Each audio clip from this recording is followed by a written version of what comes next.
It doesn't take a genius to know that Japan can be pretty weird at times. Well, from an outsider's perspective, that is. I guess the weird stuff is just the norm for them, and I'm perfectly fine with that. Some of you already know that I play imported games all the time, mostly Japanese ones, and yes, that does mean I go through a lot of weird ones. But that doesn't really matter to me, as long as the games seem fun. And that leads us to the game we're looking at today, Do-Konjou Shougakussei Bon Bita, Hakara no Choujo Kakusen, Bita vs Dokurude. Yeesh, that name is a mouthful. Sorry if I butcher this, but it translates to something around the lines of the gutsy primary school student Bon Bita, Naked Summit Butt Battle, Bita vs Dokurude. Dokuro means skull, if you're wondering.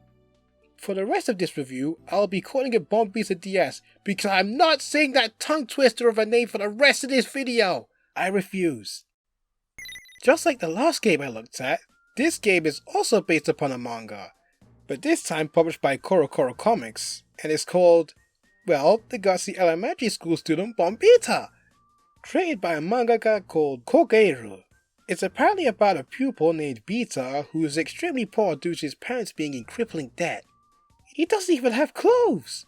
He drew some on himself with marker though. But Bita makes up for all these faults by having incredible guts and determination, and has an obsession with 1 yen coins, or any money at all, and also likes to pretend he has certain things by doing air gestures. Again, never read the source material myself, or plan to anytime soon, but it does look pretty wild from what I've seen of it. I think it was somewhat popular. Popular enough to get a DS title, that is. This game was released in November of 2010, and early copies apparently came with this memo note that looks like yen notes with Bita's face on it. I don't have it though, since the copy I own was bought used. It was published by Bandai Namco and was developed by AC Creates. Seeing that these guys made this game was the reason I bought it in the first place, because they made some great titles, even some of their licensed ones are. So are we in for a treat? Well, let's pop it in and find out. First, let's go through a rundown of the story, or at the very least what I can make of it. My Japanese is still rusty, so I could get some details wrong. Sorry about that. The plot starts with Bita sleeping outside, but is then found and awoken by his friend and also the school's chairman, Hitoshi. He came to remind Bita that he needs to get ready for school since it's starting soon. One tutorial level later, the two arrive at their classroom and meet up with another friend of theirs, Obama-kun. Yes, that's actually his name, and he's even based upon the former US president himself. How did they get away with this? Anyway, it seemed everything was going just fine until some guy by the name of Dokuro Shibai Taruso, also known as Dokurude, shows up, who is apparently leader of the group called the Great Student Union Warriors. And with the help of his subordinates, he takes over and closes the entire school. Why? Well, that will come up later. With some guidance from Bita's master, Nya-Nya-sama, and with a little interaction with this mysterious, sweet-loving hooded figure called Mr. Z, the group heads off to different parts of the school to take on Dokurude's subordinates. Donbei, a tanuki masquerading as a schoolboy, Hara, a caveman who could talk to animals, who is trying to work with his bear that stirs up trouble, Jason Juzo, a massive ice hockey player that actually has a cute face under his mask. I think he was my favorite, Andor Roiko, a seemingly normal schoolgirl who actually turns out to be a robot packing a ton of machinery, also Bita gets a crush on her, and finally Dokurude himself. With the Great Student Union Warriors all taken out, the school is saved. Or so it seems. Because it turns out the reason why Dokurude and others took over the school in the first place, they heard that the remains of a sealed away sweet-eating beast by the name of Zombie was here, who turns out to be none other than Mr. Z. And while Bita was taking out the other members of Dokuro's army, Mr. Z went along and removed the seals each member had, which was holding off Zombie's power. And now that they're all gone, Zombie regains all his strength and makes a tower of sweets on top of the school. You know, Dokurude, you could have at least told everyone why you and the others took over the school. Just saying. This is Kirby's Adventure all over again. Now with a bigger threat at hand, Bita and the others team up with Dokurude so that they can reclaim the seals, climb the sweet tower, and defeat Zombie. They eventually get to him, but then he munches down on a bunch of sweets to grow gargantuan. but with the help of Obama-kun's giant mech, the Obama Robo, they are able to bring him back down to size. But afterwards, Zombie then explains how he was able to return, and it turns out sometime before, Bita unintentionally released him by removing a paper seal thinking it was an 1,000 yen note.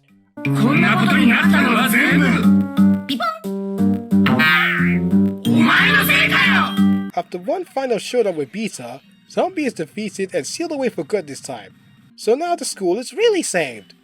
Well, actually, in the very last cutscene, Bita summons him again, although he's tiny now, so yeah. And that was the plot! Well, me skimming over it anyway. I didn't want to go through it in large detail because firstly, that would take me forever, and secondly, my Japanese knowledge still isn't the greatest, so I wouldn't want to butcher the whole thing. If any of you decide to get this game, most of you will be skipping the cutscenes anyway. I know learning Japanese isn't easy, so At least this game has visual humor that can be enjoyed by everyone. The game's visuals do look pretty good as a whole. It's very nice sprite work. I'll talk more about the humor stuff later in this review, because it's sort of a game mechanic, strangely enough. The portraits and stills for the cutscenes look great as well. I remember dying of laughter when seeing Obama-kun's realistic face for the first time. And for the soundtrack, it's surprisingly great. It's so playful sounding and catchy. Though my favourite song from this whole game has to be the opening theme, because they gave this game its own anime-like opening, with a theme song to go with it, and it's great. Well, not so much in the game itself, because it's on a compressed DS FMV, but you can find it on YouTube, and it's a great listen. Though I do wish I could find an uncompressed version of that opening. Also, weirdly enough, while checking this game's ripped music on our video game music website, there's also a song from Mega Man ZX in this game's files. I mean, it kind of makes sense since Indie Creates developed Mega Man ZX, but why is it here? Can someone specify this for me, please? So how is Bon Bita DS in its gameplay?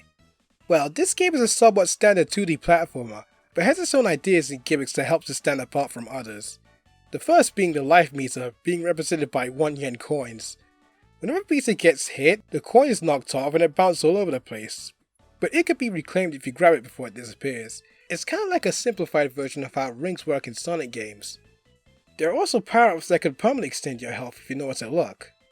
One of the main collectibles are these medals. When you have at least 100 of them, you can touch the bottom left corner of the screen, and Obama-kun can do this screen clearing attack that also leaves a few goodies for you behind. I don't use it often, to be honest I kind of forget it's there most of the time. An important gameplay mechanic this game has is Bita's Do-meter? That's what the Japanese characters say anyway, but I think it's supposed to be a guts beater since Do-Konjou, meaning gutsy, begins with Do, so let's just call it that. With this guts meter, Bita can do a variety of things, so long as he has enough guts on it. It starts off small, but it gets larger as you clear more levels. The most basic thing Bita can do is this dash attack by pressing the Y button, which reminds me of Wario's shoulder bash from the Wario Land games. And I'm sure me saying that just made Angie want a new Wario Land game again. There are also more guts abilities that Bita unlocks throughout the game, like the ability to make a water full of saliva, a scent tracker that doesn't get much use outside of the second world to be honest, a fart flamethrower? Yeah, there's a lot of toilet humor in this game. An upgraded version of his dash that allows Bita to run up walls and ceilings, the ability to shock enemies and activate electric switches by putting static in his hair, and even the ability to freaking fly, which breaks all the previous levels if you decide to revisit them. There's also what you have at the start of the game, but all it does is allow you to refuel your guts meter more quickly by mashing the X button. You'll be using these different guts techniques to help you achieve certain tasks and traverse through the levels. The game has a total of 6 worlds to beat, and each world only has 3 levels, which can all be cleared in a few minutes, so this game is a bit on the short side sadly. Some of the levels at the very least have some intriguing gimmicks. Like in the classroom level, there are parts that ask you some true or false questions, and if you answer them correctly, you get a prize! The third world stood the most out of me for having this interesting mechanic where Bita can get cold, and can't move as fast or dash when he's like this. You'll have to warm him up by standing near fireplaces or light your own using the fart flamethrower. I wish I could just erase that from my mind already. Oh yeah, remember when I said that humor was sort of a gameplay mechanic? I'd better go over that right now. This game has something which the trailer calls the Real-Time Tsukkomi system, or RTS for short. What does Tsukkomi mean? I'll try my best to explain. There's a form of comedy in Japan known as manzai, and it is performed by two people, the bokeh, which is the silly one saying things that aren't correct, and the Tsukkomi, who is the more serious one correcting the other's misconceptions, usually while physically assaulting them. It's kind of a similar concept to straight man and wise guy pairs. So what does it mean for the RTS in this game? Well, sometimes something will be off in the game, and whenever a moment like that happens, Hitoshi will call it out. There's even one on the title screen, because normally you have to press A or start to begin a game, right? For this game, you press up, of all buttons. And I won't lie though, these moments are some of the most memorable things about this game. Another thing you could collect in the stages are these wigs. Well, the game calls them hair, but I'll stick to wigs to not sound so Englishy. At first you'd think these are purely cosmetic, and some are, but others actually have special perks to them, like this Christmas hair with snow on it prevents bees from getting cold, or this magnet hair that makes items get drawn towards you. There's 4 to collect in each stage, as well as an additional one you can get for speedrunning the stage, with the grand total being 80 wigs to collect. But obtaining them all and 100% this game can unfortunately be problematic, because even if you collect all the wigs in each level, you'll still be short on a few. And how do you earn the rest? You've got to earn on the starter refig. It's the last option on the main menu. But in order to go on it, you need tickets. And how do you get these tickets? By setting demos of the game with download play. Yes, I'm serious. So if you don't have a second DS lying around, guess what? You're boned. And even if you do get tickets, there's a chance you won't win anything at all at the lottery, completely wasting your time! Ugh, whose idea was this? This is a major issue for completionists. Speaking of issues, I cannot stand this game's tutorial level, because it interrupts you a lot and locks off your abilities until you reach the section where they talk about it. I mean, the interruption cutscenes can be skipped thankfully, but they still break the pace.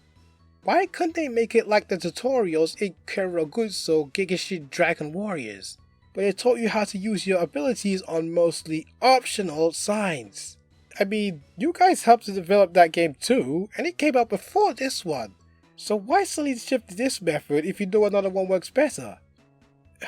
Maybe this game was handled by another team in the company, I don't know. At least the boss fights are a highlight. They're all over the top, challenging, and generally fun as a whole. Though some of the boss fights are actually mini-games and play completely different from the main game. They're still pretty fun though. I'll lay out some instructions here, just in case if anyone decides to get this game and is struggling with the sun shifter gameplay. The first one being a sneaky game against the caveman, which is a slightly altered version of a Japanese game called Daruma-san ga Koronda. It's played very similar to Red Light Green Light, if any of you are clueless. You have to make it to the bear before the caveman does, while trying not to get spotted. Once you're close enough, blow into the microphone, then run away in this auto-runner segment. Next is the fight against Andor Roiko. She'll perform an attack and you'll have to dodge it by pressing the button it shows. It's pretty much a giant QuickTime event. It's almost like you're playing Shenmue or something. In hard mode, halfway through the fight, it'll stop showing you the buttons you have to press, so it's up to you to remember which buttons to avoid which attacks. The final minigame is the first phase against Zombie, where Obama-kun is battling him in the giant robo. Just a heads up, you only need to use these 3 buttons here. Everything else is here for a joke. There's even a self-destruct button which makes you lose instantly, so don't press it. It kinda works like rock paper scissors, with some moves countering others and such, which does make it a bit luck based, but once you have an understanding of it, it's really no trouble at all. Wow, this went on for a little longer than I thought it would. So, what are my final thoughts on Bon Bita DS? When I finished this game for the first time, I'll be honest, I was kinda disappointed by it, and I still am, since I was hoping for it to be as good as that Kero game I mentioned earlier. I mean, I still like it, don't get me wrong, the visuals are nice, the mechanics are interesting, the bosses are wacky and fun, and the game has an interesting sense of humor, and its soundtrack, especially that opening theme, is freaking fantastic. But unfortunately, it's let down by how incredibly short the game is, and other issues like the tutorial level being absolutely awful, and not being able to 100% it fully if you don't have another DS on standby. It's not a bad game by any means, it's decent. I guess I was just expecting a lot more from it, considering the other great titles Indie Create has under their belt. Despite my issues with it, I still recommend the game, but only if you can find it for a cheap price used, and if you're willing to put up with its faults. So if you're looking for a weird, short, and humorous platform on the DS, this gutsy Bon Bita game might just be for you.